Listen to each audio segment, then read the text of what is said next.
దృష్టిలో ఉంచుకునే కోరాలి అని చెప్పి డీజీపీ ఏదైతే వ్యాఖ్యలు చేశారో దానికి సంబంధించిన సమాచారం అంతుంది. సో డీజీపీకి సంబంధించిన ఈ సూచనలను ఎలా చూడాలంటారు పవన్? ముఖ్యంగా చూస్తే మాత్రం ఈవెంట్లలో సినిమా సంబంధించిన హీరోలు చాలా మంది బౌన్సర్లు కూడా పెట్టుకుంటారు. ఎవరైనా హీరోని కలవడానికి వచ్చినా బౌన్సర్లు ఒక్కసారిగా వాళ్ళ యొక్క అభిమానం ఇట్లా తోసేయడంతో వారు కింద పడిపోయిన పరిస్థితులు కూడా చూస్తున్నాం. ఎందుకంటే బౌన్సర్లు చాలా దృఢంగా ఉంటారు, ఒక్కరే 10 మందిని ఆపేంత శక్తి ఉంటుంది. ఎందుకంటే వారు రోజు ఎక్సర్సైజ్ చేస్తారు, వాళ్ళు కావాల్సినంత ఫుడ్ కూడా తింటారు కాబట్టి దీనికి సంబంధించి వారు చాలా దృఢంగా ఉంటారు. కాబట్టి బౌన్సర్లు సమక్షంలో చూస్తే మాత్రం ప్రతి హీరో కూడా బౌన్సర్లు పెట్టుకోవాలన్నా కూడా పోలీస్ పర్మిషన్ తీసుకోవాల్సిందే అనేది మాత్రం ప్రధానంగా ఈ యొక్క చర్చలో కూడా దీనికి సంబంధించిన ఒక అంశంగా ఉంది. ఎందుకంటే బౌన్సర్లు తోసేయడం వల్లనే ఒక్కసారిగా సంధ్యా థియేటర్ వద్ద తొక్కిసలాట జరిగింది. పోలీసులు కూడా కొంతమంది కింద పడిపోయిన పరిస్థితి కూడా చూస్తున్నాము. వారి ప్రాణాలు వాళ్ళనే కాపాడుకున్న పరిస్థితి కూడా చూస్తున్నాము. అంతేకాకుండా బౌన్సర్లు పోలీసులు చెప్పిన అంశాలను కూడా లెక్క చేయకుండా వారి ఇష్టం వచ్చినట్టుగా వ్యవహరించడము, ఇటు ప్రజలను అభిమానం తోసేయడం వల్లనే తొక్కిసలాట జరిగింది. ఆ తొక్కిసలాటలోనే రేవతి కింద పడిపోయిన పరిస్థితి నేపథ్యంలో అందరూ కూడా ఆమె పైనుంచే వెళ్ళిపోయిన పరిస్థితి చూసాము. ఆమె అక్కడ స్పృహ కూడా కోల్పోయింది, ఆమె కొడుకు కూడా స్పృహ కోల్పోయారు. పోలీసులు ఆ రేవతిని కాపాడే ప్రయత్నం కూడా చేశారు, కానీ దురదృష్టవశాత్తు ఆమె చనిపోయింది. కానీ కొడుకు మాత్రం హాస్పిటల్లో ఉండే. బౌన్సర్ల వ్యవహారంలో మాత్రము పోలీసులు ఇప్పటికే హెచ్చరికలు కూడా జారీ చేశారు. బౌన్సర్లు చాలా ఖచ్చితంగా పోలీసులకు సంబంధించిన యొక్క అంశాలను పాటించాల్సిందే, లేకపోతే కఠినంగా చర్యలు తీసుకుంటాము.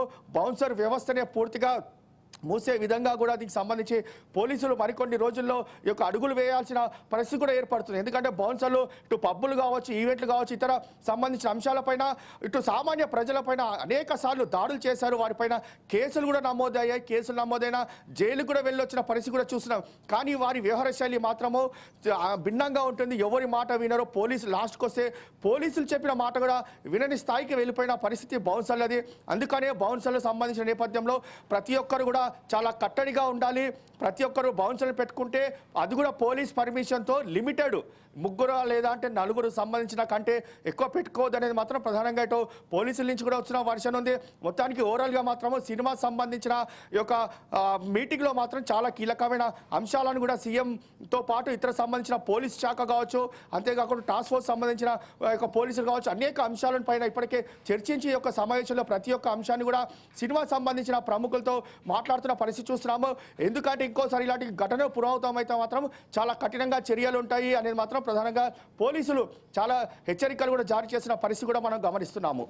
రైట్, ఇక్కడ చాలా కీలకమైన అంశాలు, మరికొన్ని అంశాలని కూడా సీఎం దృష్టికి తీసుకెళ్లినట్టుగా మనకు తెలుసు. అందులో మురళీమోహన్ ఎవరైతే ఉన్నారో గతంలో మా అధ్యక్షుడిగా పనిచేశారు, సినిమా ఇండస్ట్రీకి పెద్దగా తనను కూడా భావిస్తూ ఉంటారు. ముఖ్యంగా ఓవైపు ప్రొడ్యూసర్ గాను, మరోవైపు హీరోగా, అలాగే ప్రొడక్షన్ హౌస్ కూడా ఉన్న ఒక వ్యక్తిగా తను కూడా కొన్ని సూచనలు చేశారు. అందులో ఒక రిక్వెస్ట్ ప్రభుత్వాన్ని చేసే ప్రయత్నం చేశారు. ఇవాళ సినిమాని గ్లోబల్ ప్లాట్ఫామ్ మీద తీసుకెళ్లే క్రమంలో సినిమాను వివిధ రాష్ట్రాల్లో ప్రమోట్ చేయాల్సి వస్తుంది. అందులో ముఖ్యంగా రిలీజ్ అనే కాంపిటీషన్ ఉండడం వల్ల సినిమాలను ప్రమోట్ చేయాల్సిన పరిస్థితి మాకు ఏర్పడుతుంది.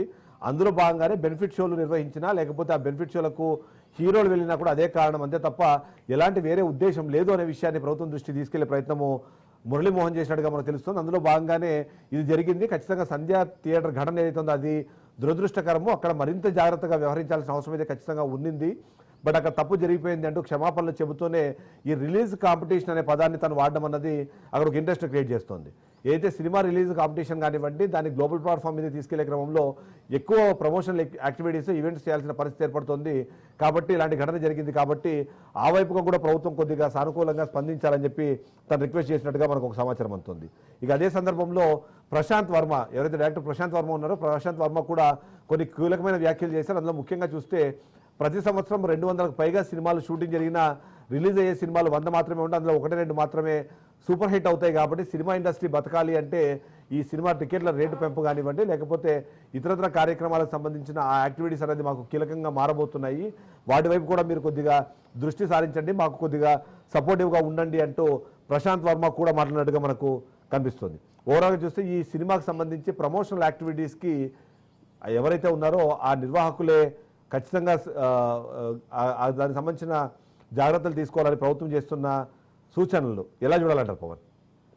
అయితే ఓవరాల్గా చూస్తే సినిమాకి సంబంధించి సంవత్సరానికి 200 సినిమాలు కూడా తీస్తారు. కానీ అందులో చిన్న సినిమాలు మాత్రము రిలీజ్ కాకుండానే అక్కడనే ఆగిపోతాయి. ఎందుకంటే కొన్ని ఆర్థిక సంబంధించిన అంశంగా కొన్ని సినిమాలు ఆగిపోయినా 1-2 సినిమాలు మాత్రము వేల వందల కోట్ల రూపాయలు పెట్టి ఆ సినిమాలు తీస్తారు. కాబట్టి సినిమా రేట్లు తగ్గించొద్దు. తగ్గిస్తే సినిమా సంబంధించి కూడా పూర్తిగా పరిశ్రమ యొక్క నష్టాల బాట పడుతుంది. కాబట్టి దీని అంశం పైన కూడా ప్రభుత్వం సానుకూలంగా స్పందించాలి. ప్రభుత్వం దీనిపైన కూడా దృష్టి కొనసాగించి ఒక ప్రభుత్వం ఒక రేట్ను కూడా ఫిక్స్ చేయాలి అని మాత్రం ప్రధానంగా ఇందులో సినిమా సంబంధించిన ప్రశాంత్ వర్మ కూడా ఒక అంశాన్ని లేవనెత్తిన పరిస్థితి కూడా చూస్తున్నాము. ఎందుకంటే తాము యొక్క డబ్బులు బయట నుంచి ఫైనాన్స్ తీసుకొస్తాము, ఇందులో డబ్బులు సినిమాకి పరిశ్రమ సినిమా తీయడానికి డబ్బులు అందులో వెచ్చిస్తాము. కానీ ఒకవేళ సినిమా మాత్రము ఫ్లాప్ అయితే పూర్తిగా నష్టాల బాట పడుతుంది. కాబట్టి అప్పుడు తాము పూర్తిగా యొక్క సినిమా నుంచి కోలుకోవాలంటే కూడా కోలుకోలేని పరిస్థితి ఉంటుంది. దీనిపైన కూడా ప్రభుత్వం సానుకూలంగా స్పందించాలి.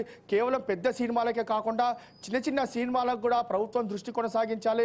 ఎందుకంటే చాలా మంది కూడా సినిమాకు సంబంధించి హీరో కావాలని ఒక మోజుతో సినిమాలు తీస్తారు. వారు మధ్యలోనే డబ్బులు లేకపోయినప్పుడు సినిమాలు కూడా ఆగిపోతాయి. కాబట్టి దానిపైన కూడా ప్రభుత్వం ఆర్థికంగా వారిని ఆదుకుంటే వారు కూడా ఒక హీరో అవుతారు, ప్రతిభావంతులు కూడా అవుతారు అనే అంశాన్ని కూడా సినిమా సంబంధించిన వారంతా కూడా ప్రభుత్వం సీఎం రేవంత్ రెడ్డి వద్ద సానుకూలంగా చెప్తున్నారు. కానీ అన్ని అంశాలను కూడా ఇప్పటికే దీనికి సంబంధించి ఎవరైతే ఏదే అంశాన్ని ఆ సీఎంకి చెప్తున్నారో అవన్నీ కూడా ఇప్పటికే స్టేట్మెంట్ ద్వారా దీనికి సంబంధించి అన్ని వీరంతా కూడా రాసుకుంటున్నారు. దాని తర్వాత ప్రభుత్వం కావచ్చు దీనిపైన ఎలాంటి కీలకమైన నిర్ణయం తీసుకోవాలని మరోసారి కూడా భేటీ అవుతుంది. భేటీ అయిన దాని తర్వాత ఒక స్టాండ్ కూడా వెళ్తుంది. ఆ స్టాండ్ పైన దీనికి సంబంధించి ఇలా ఉండాలని మాత్రం ప్రభుత్వం కూడా కొన్ని హెచ్చరికలతో పాటు సినిమా సంబంధించి కూడా కొన్ని సానుకూలమైన అంశాలను కూడా చర్చించే అవకాశం కూడా కనిపిస్తుంది. మొత్తానికి మాత్రం ఓవరాల్ గా ఒక మీటింగ్ మాత్రం కొనసాగుతూనే ఉంది.